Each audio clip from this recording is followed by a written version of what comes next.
It happened during one of the most iconic nights of Michael Jackson's career. A sold-out stadium, cameras from around the world, a performance that would be remembered for decades. But there was something the crowd never knew. Before stepping on stage that night, Michael saw something backstage, something so disturbing, so terrifying, that he froze in place and whispered to his bodyguard, "Did you see that too?" No one ever learned what he witnessed. Not the crew, not the dancers, not even his family. Michael walked onto that stage with a smile on his face, but inside, he was shaking. And after the concert ended, he made one request that left everyone confused. "Don't ever leave me alone back here again." Tonight, we're going to tell the story of the backstage encounter that haunted Michael for years, an event he tried to bury, a secret he only hinted at in rare moments, a truth the world was never meant to hear. Before we begin, make sure you subscribe to the channel, like this video, and turn on all notifications so you never miss our emotional and revealing stories about Michael Jackson. Your support helps us honor his legacy with the respect, dignity, and love he deserves.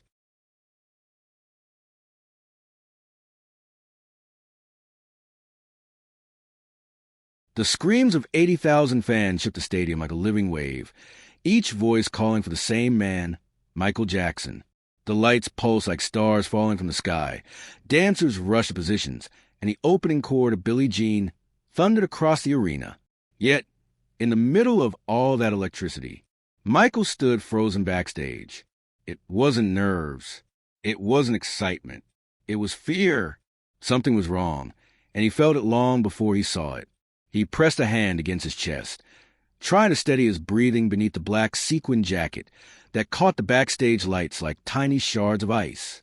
His fedora was already down low, shadowing his eyes, but if anyone looked closely, they would see something unusual in them.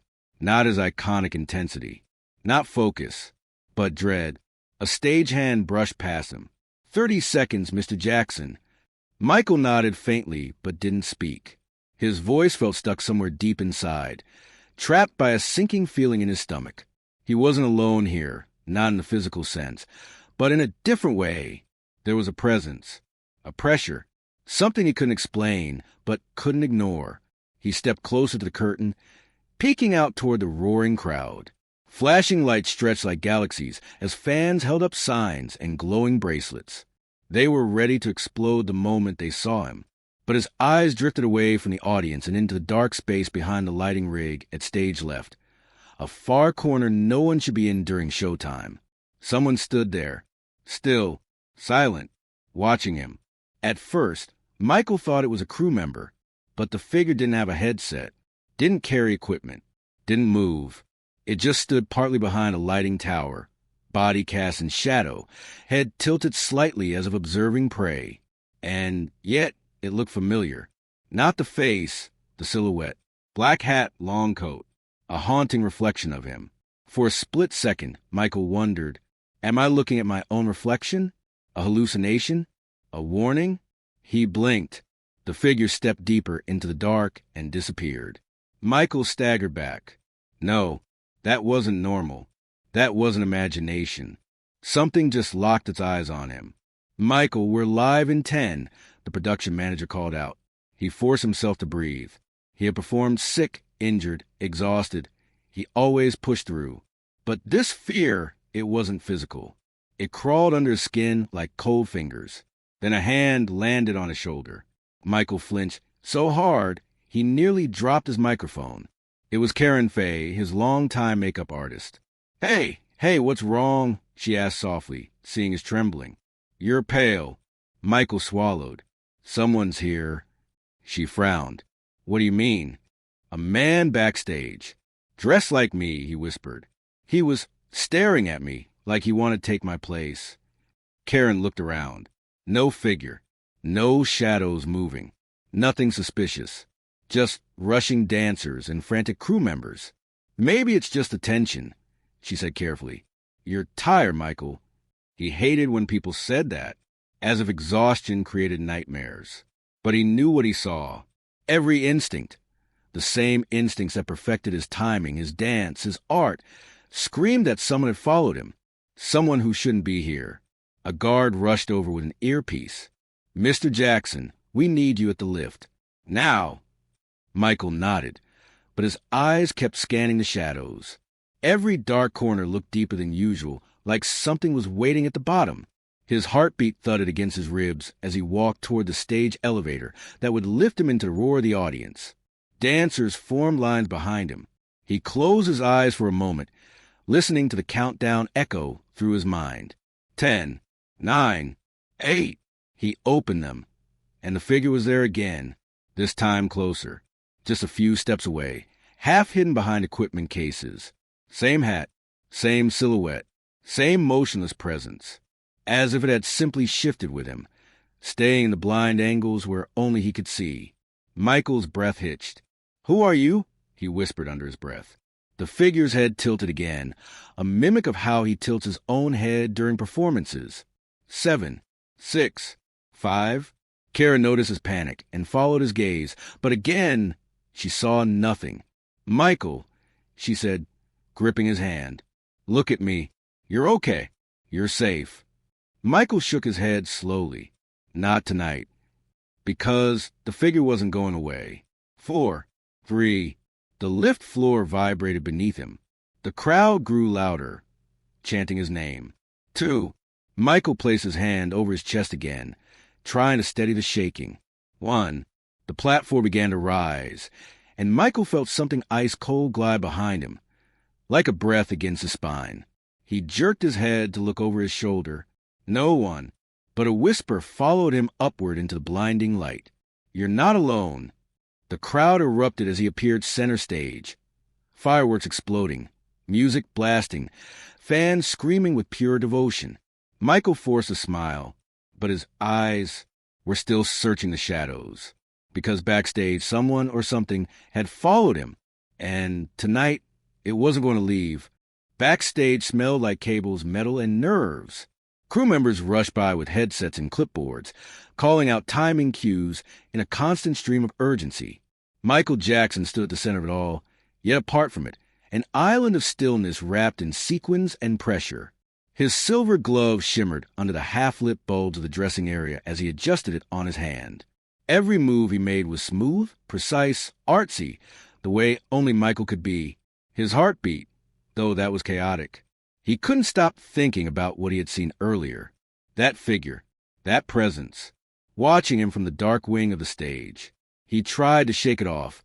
Maybe it was a trick of the light or a stressed imagination. But stress alone didn't make his skin crawl like that. It didn't make his bones shiver for no reason. It didn't follow him. 5 minutes to stage, Michael, a production assistant called out with forced calm. Even she looked anxious around him tonight. "Thank you," he replied politely, offering a soft smile. He always thanked people, even when he was unraveling inside. In the mirror, his reflection stared back at him. Sharp cheekbones, perfectly styled black curls, eyes lined for performance. But the eyes didn't lie. They held fear, true fear. He leaned forward, supporting himself on the table. "You're just tired," he whispered to his reflection. "Just focus. You've done this 1,000 times." But his voice sounded like he was trying to convince a stranger. The door creaked open, and Kenny Ortega stepped inside. "Michael, you okay?" he asked gently. Michael nodded too fast. "Yeah, sure. Just a little," he hesitated. What could he even say? I saw a shadow that shouldn't exist. Someone stood there staring at me with no eyes. He would sound paranoid, fragile, weak, and he hated those feelings. "Just a little cold," he finished. Kenny placed a hand on his shoulder. "Once you're out there, you'll feel right at home. They love you, Michael." Michael smiled softly. "I know." And he did know. The audience was always his home. But home should make you feel hunted. When Kenny left, Michael reached for his fedora on the table and froze. Every bulb around the mirror dimmed. A low electrical buzz hummed through the room. Then the air dropped to ice. His breath fogged as if winter had crawled under the door. "Not again," he whispered. He turned his head slowly toward the corner near the costume rack. There it was. Or rather, something was there. A darker darkness. A figure lean and tall. a shape that didn't belong to any human. "Who are you?" Michael whispered. The figure didn't move, didn't blink, didn't breathe. Michael took one shaky step back, bumping into the chair. The noise seemed to anger the presence, because it suddenly shifted. Not a step, more like a slide, gliding silently closer. Michael gasped and ran. He rushed through the curtain into a narrow hallway. The heavy sound of his heartbeat louder than the crew shouting directions. He stopped near a stack of flight cases, pressed against them, struggling to control the panic seizing his lungs. "Michael," a stagehand hurried toward him. "We're about to bring the lights down." Michael forced himself to straighten. "I'm ready." He wasn't, but he had to be. Music thundered. The audience roared. A wall of cheers that could shake bones. He swallowed hard. Yet even with 50,000 hearts beating for him, he felt alone. As he stepped toward the stage entrance, he glanced over his shoulder, and there it was again, just behind the curtain, closer this time. Michael stumbled backward. His foot slipped on a coil cable. He nearly fell if not for a dancer grabbing him. "Careful, Mike," the dancer laughed, unaware of what he'd seen. Michael nodded, trying to breathe normally. Then, as the dancer turned away, Michael witnessed something that stopped his heart. The shadow stretched across the wall like a living stain, and a hand, long, thin, unnatural, reached forward from it. Michael blinked hard. Gone. But he felt fingers around his throat, not literally, but spiritually, as if something wanted to silence him forever. He lifted his head and stared at the curtain leading to the blinding stage light. The decision was simple. If he went out there, he wasn't sure he would come back the same. "Michael, on your cue," someone shouted behind him. He stood there, frozen between the screaming love of fans and the silent terror waiting just behind him. His knees shook, but then he put his fedora on. He stepped out, because fear never stopped him, because the world expected magic, because legends don't get to run. As the first note blasted and spotlight struck him like lightning, Michael forced a smile, but his eyes scanned the shadows near the wings. And he knew whatever was haunting him was coming with him onto that stage. The music swelled. The crowd exploded. But Michael's heart whispered only one thing: this isn't over. Michael stood completely still in the center of his dressing room, a glass of water trembling in his hand as the door clicked shut behind Frank. The muffled sound of the cheering crowd filtered through the walls like distant thunder, 90,000 voices calling his name, begging for magic he no longer knew if he had the strength to summon. He placed the glass down slowly. His fingers were shaking again. He looked around the room. Everything was exactly where it should be. His iconic sequin jacket neatly laid across a velvet chair, the glove placed perfectly beside it, the military-style pants hanging from a custom golden rack, and a table full of makeup, lights shining around the large mirror. Normal, familiar, safe, but his heart wouldn't slow down. He approached the mirror, bracing himself on the table as he leaned forward. The bright bulbs illuminated the beads of sweat forming along his hairline. His breathing came shallow, fast, unstable. "Calm down," he whispered to himself. "You're okay. You're okay." But then his reflection blinked. Michael didn't. He froze. He blinked again, slowly, and this time the reflection didn't follow. Instead, it stared at him, eyes locked, unmoving, unblinking. Michael stumbled backward, hitting the chair behind him and gripping it tightly to keep himself from collapsing. His reflection kept its gaze locked onto his.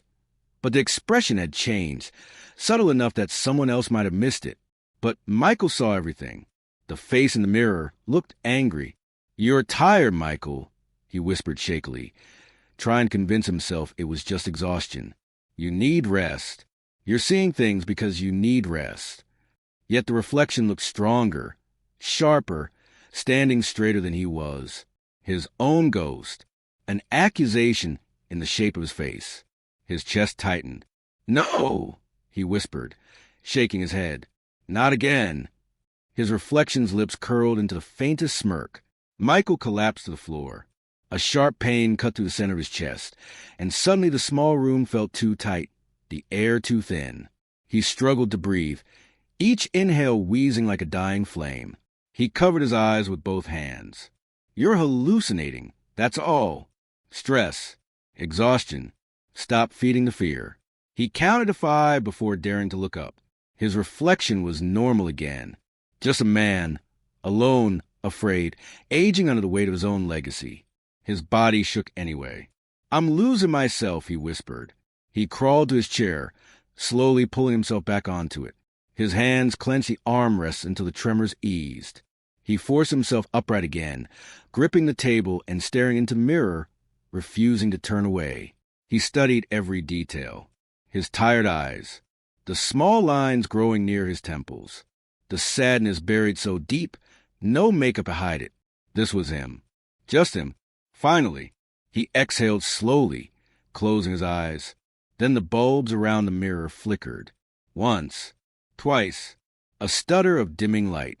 Michael opened his eyes carefully. The room was darker now, shadows stretching across the walls, unnaturally long, crawling toward him like ink spreading across a page. His throat tightened. "Stop," he begged under his breath. "Stop this." A faint tapping sound started. Tap, tap, tap. Not from the walls. From the mirror, like fingertips pressing on the glass from the inside.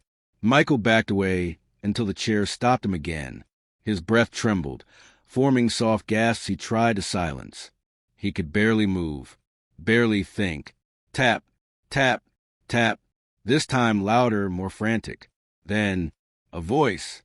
Low, broken, desperate. "Michael?" It came from the mirror. He bolted to his feet, nearly slipping, tried to escape the room, but his hand shook so violently he couldn't grip the door handle. "Michael?" The voice repeated, softer this time, like a child's plea, like a memory calling from a place he wanted to forget. "No," Michael whispered. "Not real, not real." He dared to turn slowly toward the mirror again. His reflection stood perfectly still, but wasn't alone. A figure stood behind it, a silhouette, tall, shadowed, eyes burning like sparks inside the darkness. Michael staggered backward against the door, his breath hitching in panic.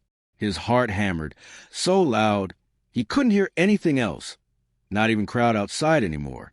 Only the pounding inside his chest and the whisper that followed. "They're waiting for you." The voice wasn't his reflection.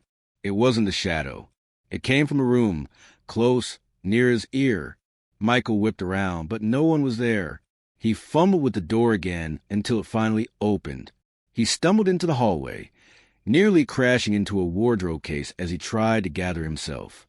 A stage assistant rushed toward him. "Mr. Jackson, you're supposed to be on in... Is someone else back there?" Michael gasped, pointing into his room. The assistant peered through the doorway, confused. "No, sir. It's empty.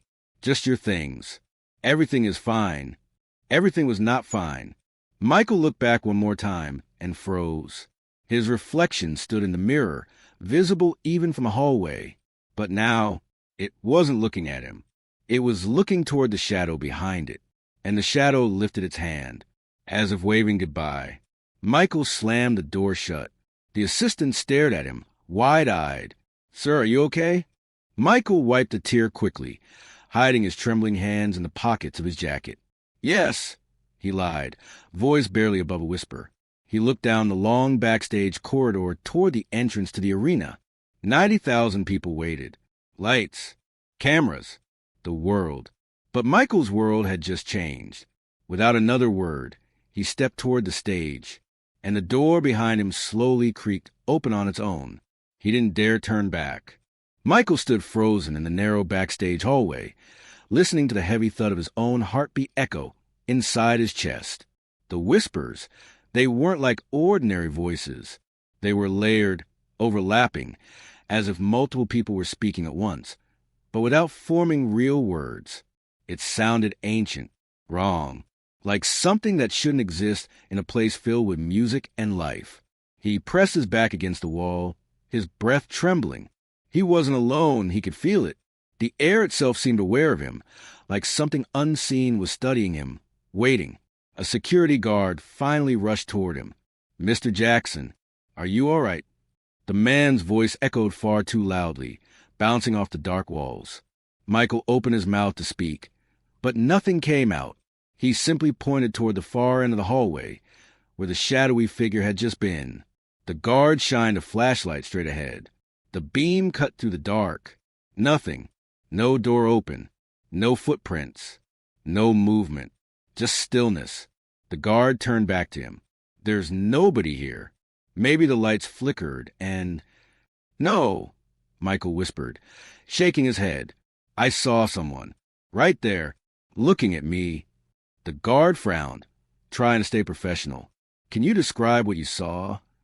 Michael forced himself to swallow the lump in his throat. Eyes. That's all I remember. They weren't normal. They were staring like they knew me, like they were angry at me. The guard tried to reassure him with a small nod. Let's get you back to your dressing room. You need to breathe. As they walked, Michael kept glancing behind him, expecting to see the figure again at any moment. But the hallway remained empty, silent. It was as if the building had swallowed the presence whole. Inside the dressing room, the mirrors reflected his fear in 100 angles. He felt watched even there. He sat down, running his hands through his hair. A knock came at the door. Michael? It's Kenny. Can we come in? Michael's voice trembled. Just you. The director entered gently and closed the door behind him. He approached slowly, noticing Michael's pale face. You okay, man? You look like you just saw a ghost. Michael leaned forward, elbows on his knees. What if I did? Kenny blinked, unsure if Michael was joking. Did something happen backstage? Michael nodded. Someone was there. Someone who shouldn't be. And when I blinked, they were gone. Kenny placed a hand on Michael's shoulder. The stress is insane right now. The pressure, the media, the rehearsals. Anyone else in your position would be collapsing. You're strong, Michael. Stronger than you think.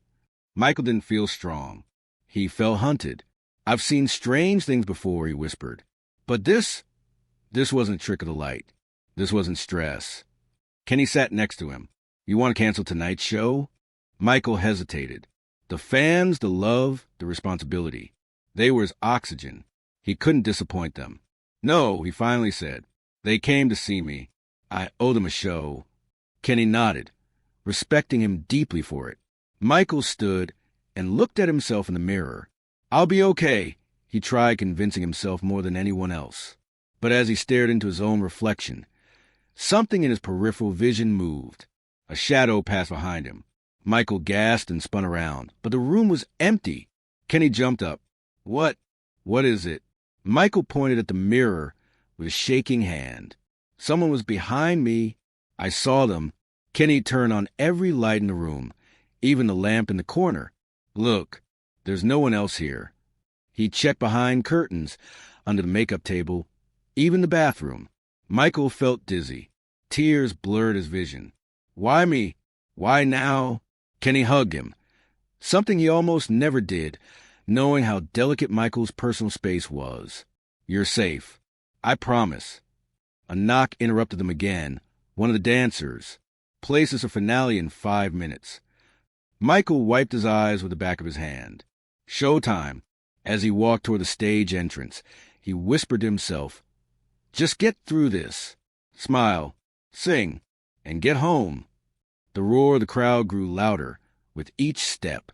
He reached the backstage curtains and waited for his cue. The lights dimmed. Fans screamed with joy. But then he felt something behind him again. Warm breath, right at his neck. His skin crawled. Slowly, terrified, he turned his head.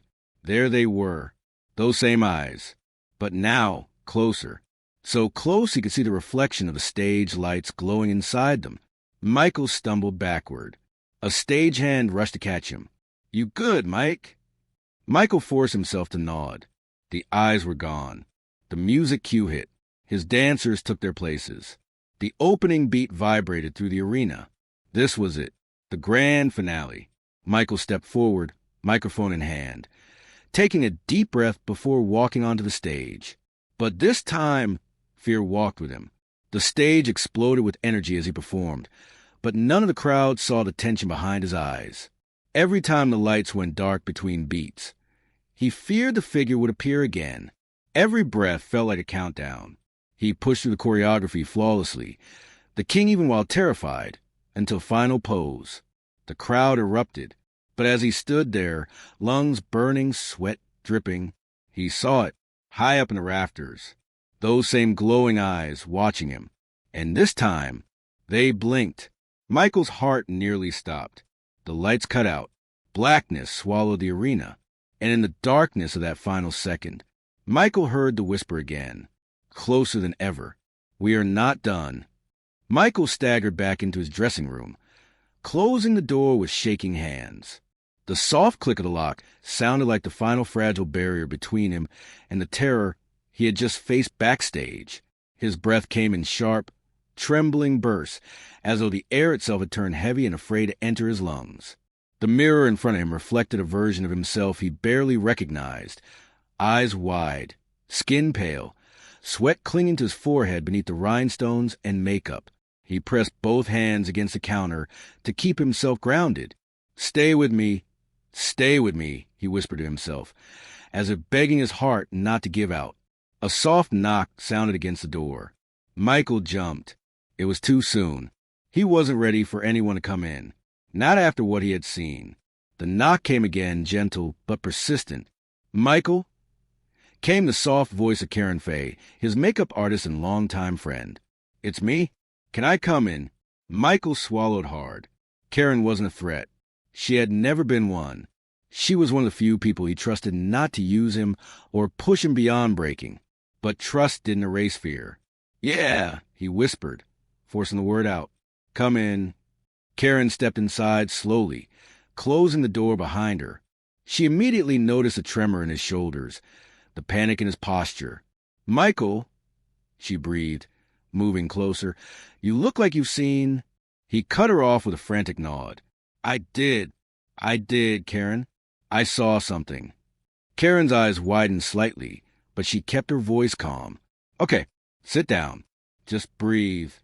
He shook his head, backing away as though sitting would trap him. "No, if I sit, I'll break. I'll just break." She took a step closer. "Tell me what happened." Michael pressed the back of his hand to his mouth. Holding in a sob, he refused to let loose. He looked at the floor instead of her, because if he looked at her, he might crumble. "I saw a man backstage," he whispered. "Not crew, not security. I've never seen him before in my life." Karen frowned. "What did he do?" Michael's voice cracked. "He watched me." Karen tried to steady him. "Michael, a lot of people look at you." "Not like this," Michael whispered. "Not like this." He lifted his head finally, eyes filled with kind of horror she had never seen in him. Not during scandals, not during illness, not even during the worst betrayals. "He wasn't surprised to see me," Michael said, as if he was waiting just for me. Karen swallowed. "Where did he go?" Michael shuddered. "When I tried to call security, he just vanished, like he was never there." Silence thickened in the room. Karen placed a hand gently on his arm. "Michael, you're under a lot of pressure. Exhaustion does." Michael jerked his arm away, not aggressively, but desperately. "No, please don't say that." He shook his head rapidly. This wasn't exhaustion. He was real. His voice softened to a trembling whisper. "He knew me." Karen hesitated. She knew he was fragile, more fragile than the world ever realized. But she also knew the dangers of his stress, the weight of expectations, the insomnia, the medications, and how they could blur reality. "Maybe it was a fan who slipped backstage," she offered carefully. "You've dealt with that before." Michael stared into the mirror again. His reflection looked hollow, haunted. "No," he breathed. "Fans look at me with love, curiosity, excitement, not with hunger, not like a hunter." Karen tried again. "Do you think he wanted to hurt you?" Michael's throat tightened. "I don't know, but I don't want to find out." He sank into a chair at last, elbows on his knees, hands gripping together so tightly they turned white. Karen placed a calming hand on his back. "You don't have to go back out there if you're not ready," she said softly. "The show can wait." Michael shook his head instantly. "No, they're waiting for me. 90,000 people are out there because they believe in me. I won't let them down. He lifted his gaze to hers, vulnerable yet determined. But promise me something, Karen. Anything. He took a trembling breath. If something happens to me, don't let them lie about it. Karen's chest tightened. She knelt in front of him, gripping his hands. Nothing is going to happen to you. He stared back at her with a haunting sadness. You don't know that, he whispered. People want things from me, more than I can give. And when I can't give them what they want, his voice trailed off as tears finally spilled down his cheeks. They get angry. Karen wiped his face gently. You're not alone. Not tonight. Michael nodded, but his gaze drifted toward the closed dressing room door. And that's when it happened. The doorknob turned. Slowly. Quietly. Too quietly to be someone who belonged there. Michael's breath stopped. Karen turned, stood, took a step toward the door. But Michael grabbed her wrist, panic bursting through him like ice. No, he whispered. Don't open it. The door continued to twist. Someone else was on the other side. Someone who wasn't supposed to be there. And whoever they were, they didn't knock this time. They were letting themselves in. Michael stood alone in the dressing room, the faint hum of the arena vibrating through the walls. Thousands of fans were chanting his name outside, but inside, the silence felt heavier than ever. He stared at his reflection, and for the first time in years, he didn't recognize a man looking back. His fingers trembled slightly as he touched the mirror. Who are you now? He whispered. The memory of the terrifying moment backstage haunted him like a shadow he could never outrun. He tried to keep it buried, but moments before every performance, it rose again. Cold, chilling, impossible to ignore. He could still see it. That dark corner near the equipment racks. That figure no one else noticed. That face that didn't look human. It wasn't a hallucination. It wasn't stress. It wasn't fame playing tricks on him. He saw something he could never explain. There was a soft knock on the door. 5 minutes, Mr. Jackson. Michael swallowed hard. His knees nearly buckled as the knock triggered the memory. The same exact knock from that night. The same shaky breath. The same dread building inside his chest. He went to the coat rack and reached for his iconic black fedora. His fingers brushed the brim, the symbol of confidence the world expected from him. But his hand stopped halfway. He blinked. There, in the corner, a shadow, tall, still, watching him. Michael's heart dropped completely. He squeezed his eyes shut, refusing to look again. He didn't want to see it. Not now. Not again. He whispered to himself, You're stronger than this. You survived worse. But when he opened his eyes, the shadow was gone. A shiver crawled up his spine. He grabbed his hat quickly and headed for the hallway, determined to leave the room before the fear swallowed him again. His security guard, Eric, was waiting outside. You all right, MJ? Eric asked, noticing the panic in his eyes. Michael forced a smile. Just tired. Let's go. They walked together toward the stage entrance. The roar of the audience grew louder and louder, a sound like thunder rolling across the earth. It was enough to numb the fear, enough to remind him of who he was to them. But as they reached the curtains, Michael froze, because standing less than 10 feet away near the stage lights was the same figure from that backstage night. This time he saw it clearly. It wasn't a crew member. It wasn't a fan who sneaked in. It wasn't anyone from this world. The figure was dressed in dark, loose clothing, but its face wasn't a face. It looked like a mask stretched over no bone structure at all, with hollow pits where eyes should be. Michael's breath vanished. He grabbed Eric's arm. Do you see that? Tell me you see that. Eric's gaze followed Michael's line of sight, but confusion took over his expression. There's nobody there. Maybe your nerves are... Michael backed away slowly. No, it's right there. It's been here before. In this building. Everyone else ignores it. Eric placed both hands gently on Michael's shoulders. Listen to me. You're safe. Whatever you think is there, it's in your head. You're under pressure. You've barely slept. You're carrying the world on your shoulders. Michael stared again. The figure hadn't moved. Michael whispered, voice breaking, I'm not crazy. Eric softened his voice. I know, but you're scared and fear lies to us. Just breathe. The stage director waved urgently. Michael, curtain in 10 seconds. Eric nodded. We have to go. Michael looked at the apparition one last time, but in a split second, it vanished into thin air like smoke dissolving into the atmosphere. The music cue began. The crowd roared louder. Michael closed his eyes and stepped out into the light. The spotlight bathed him in white brilliance. The cheers hit him like a tidal wave. For everyone out there, he was invincible. The king, the icon, the immortal. But inside, he was terrified. He danced. He sang. He owned the stage like always. No one in the crowd could have guessed that behind every perfect spin, behind every flawless note, Michael was fighting ghosts. Later that night, after the show, he sat quietly in the same dressing room. The lights were softer now. The fear had faded. But that presence still echoed in the back of his mind. Eric entered quietly. You did incredible tonight. Michael nodded weakly. Thank you for staying. Eric smiled. Always. As Eric turned to leave, Michael's voice cut through the room again, faint and afraid. Don't tell anyone what I saw. Eric nodded. Of course. Michael stared at the floor. They wouldn't understand. The world isn't ready. He looked toward the dark corner again. This time it was empty, but deep inside Michael knew it wasn't gone. It was waiting to return, waiting for the moment Michael was weakest.